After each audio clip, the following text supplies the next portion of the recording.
بسم اللہ الرحمن الرحیم۔ خیبر کی فتح اور اللہ کے رسول صلی اللہ علیہ وسلم کا حسن و اخلاق۔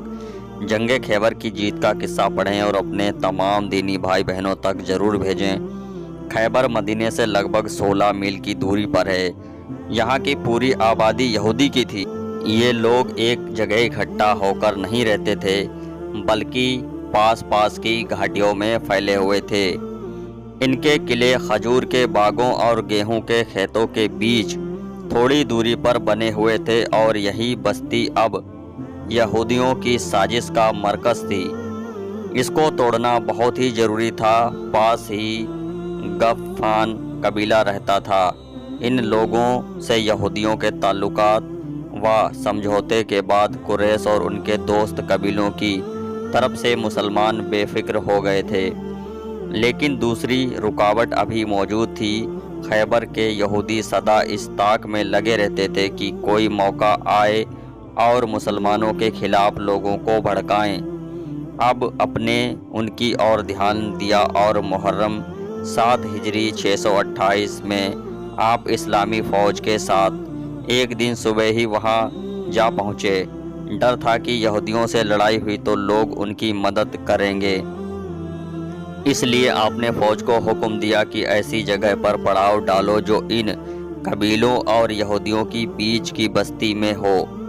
یہودیوں کے گھر جانے کا حال ملا تو ان لوگوں نے مدد کا خیال ظاہر کیا، لیکن جب دیکھا کہ اگر ہم باہر نکلے تو ہمارے بال بچے دشمن کے گھیرے میں آ جائیں گے، تو چپ چاپ ہو کر بیٹھے رہے۔ 6 دنوں تک یہودیوں کے قلعوں کا گھیراؤ جاری رہا۔ یہودی میدان میں نکل کر نہ لڑتے تھے اور 2 آدمی باہر نکل کر آتے، چوری چھپے حملہ کرتے، پھر بھاگ کر قلعوں میں گھس جاتے، لیکن اب تک ایک ایک کر کے سب قلعے جیت لیے گئے۔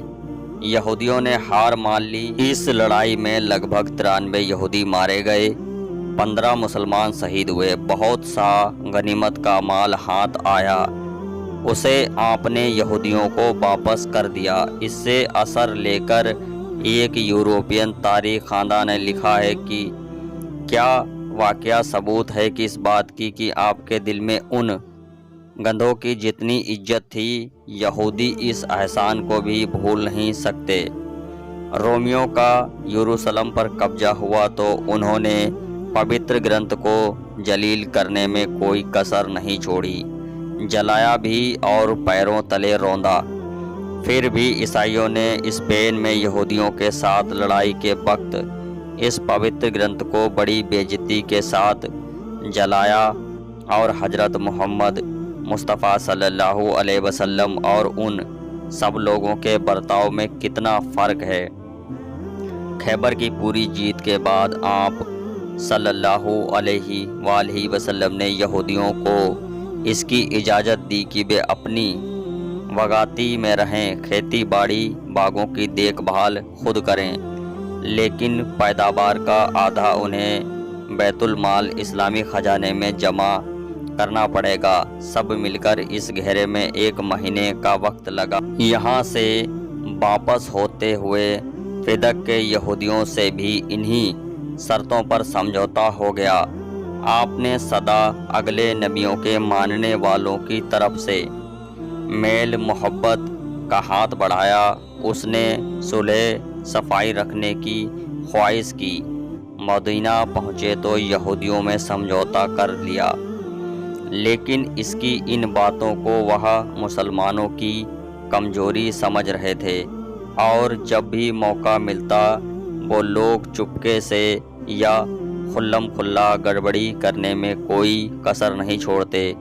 ان کو اپنی اولاد اور طاقت پر بہت بڑا گھمنڈ تھا۔ ایک بار بھی کسی نے یہ کہہ دیا تھا کہ وہ لوگ قریش نہیں ہیں، وہ لڑنا کیا جانے۔ ان پر آپ نے جیت حاصل کر لی۔ اگر کبھی ہم نے سامنا ہوا تو پتہ چلے گا کہ بہادر ایسے ہی ہوتے ہیں۔ آپ نے مدینہ کے دونوں قبیلوں اوس اور خراج میں میل کرا دیا۔ یہ بھی ان کو بہت خلتا تھا۔ یہ دونوں کبھی لوگوں کی برسوں